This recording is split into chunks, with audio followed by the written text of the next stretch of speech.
হিংসুট গোলু দেখো। আমি ঘন্টুকে বললাম, ঘন্টু তুই এটার মধ্যে বস। গোলু ওই ঘরে ছিল, ও এসে কি করলো, ঘন্টুর পাশে বসে পড়লো। দেখেছো? তার মানে বুঝিয়ে দিল যে এটা ওর। এবার যখন ঘন্টু উঠে যাবে না, ও এটার মধ্যে টয়লেট করে দেবে। ও টয়লেট করবেই করবে। ঘন্টু যে শুয়েছে, টয়লেট করে দেবে। কত বুদ্ধি চিন্তা করো। ওর এত বুদ্ধি, ও যে কোথায় রাখবে, মগজে রাখবে কি হাঁটুতে রাখবে ওই জানে।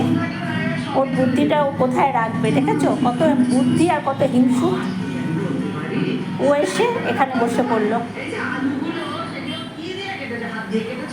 আর ঘন্টু বেচারা আস্তে আস্তে মাটিতে চলে গেল।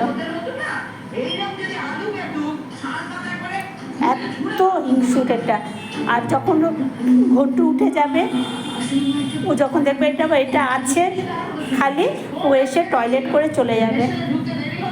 চুপি চুপি এসে টয়লেট করে চলে যাবে।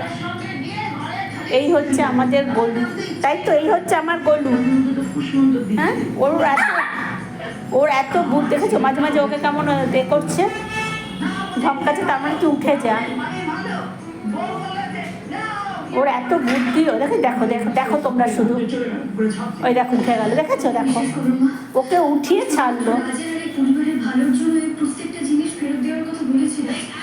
এই যে উঠে একটু তো কিছু করতে হবে। এই জন্য ওর কাছে এসেছে যে না না আমি ওঠাইনি তোকে, তুই উঠে এসেছিস, মানে এরকম ব্যাপার।